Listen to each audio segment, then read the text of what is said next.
Night of the Dribbler is a Canadian movie made in 1990, but released for the first time in 2009 by Code Red. Thanks a lot. I can't imagine why this one sat on the shelf for so long.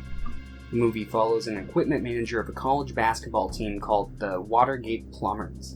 Their team captain was just beheaded, and now anyone who becomes captain finds themselves in a terrible accident. This movie is painfully self-aware at how corny and typical the plot of the film is. It does not take itself seriously in the slightest, between its slapstick sense of humor and its shameless references, like this kid who's clearly supposed to be Elvis. Hi, Top. What do you think our chances of winning are? Well, let me put it to you this way, D-Marks. Every player on this team is one thing, and one thing only, on their minds. And that's scoring. I taught them everything I know. How to make passes, how to get in there, get the shot off, and get the hell out quickly. I showed them one-on-one situations, I showed them two-on-one situations, and I showed them three-on-one situations. Yeah, these players are hard, and they're ready. I even showed them how to turn a few tricks. Good job, King. Well, thank you, ma'am. Our main character is a guy named Stan Bates, who wants to make his dad proud by playing on the basketball team. He's got a girlfriend named Becca who tries to help him be more confident, but why the fuck would he listen to her when he can just hypnotize himself to be good at basketball? He does so, but loses the tape that supposedly has the trigger word that turn him into a more confident person. So what does this have to do with the slasher villain going around and killing team captains? Absolutely nothing. This film is more of a comedy than it is a horror, unless your definition of horror is bad comedy, in which case, this movie's absolutely horrifying. It has an assortment of different plots going to it. The main chunk of the film is focused on Stan and his girlfriend. They're mostly removed from the serial killer plotline and more focused on getting him some confidence to play on the team. It's only the last few minutes or so of the movie when they find themselves involved in the killer plot. It's like a 1-minute scene where a detective interrogates the main character, but it goes nowhere. Then there's the coach played by Fred Travellina, I think is how you pronounce his name. This guy plays 3 characters in the movie. 4 if you count the tape that hypnotizes Stan. He plays the coach, one of the detectives investigating the murders, and the sports announcer. Welcome to Watergate. This is the voice of the plumbers, Dick Airhead. It's going to be a cool time in the old gym tonight. How do I know? Because there's a fan in every seat. What an impressive display of warming up. Know what I mean?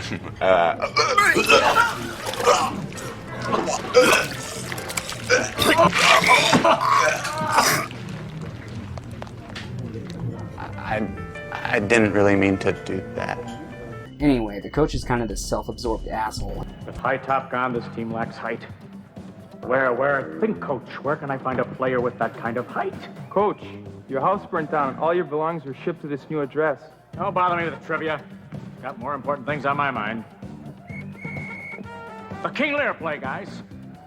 He finds himself wrapped up in the Dean's plot. She makes a bet with the opposing team's Dean that the loser of their upcoming big game will have to pose naked on the float of a victory parade with a tattoo chosen by the winner.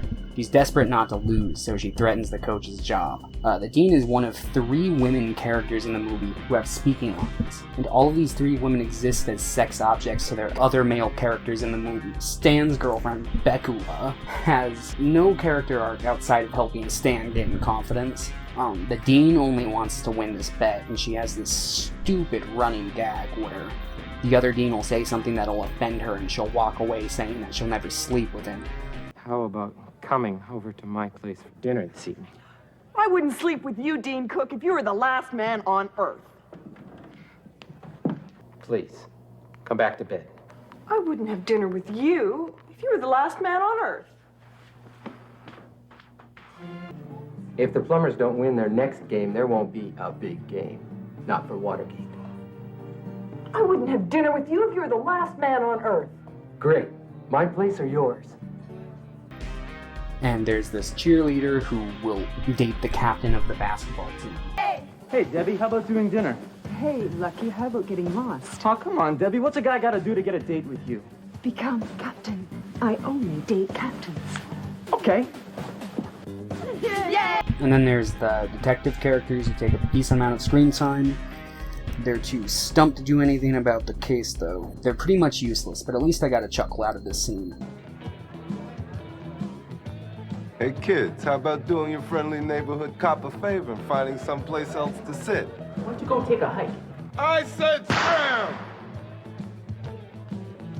Yo, Danny, found an empty table. Yeah, if I had one major problem with this movie, it's how little urgency there is for the fact that there's a serial killer going around. In fact, it's the complete opposite of that.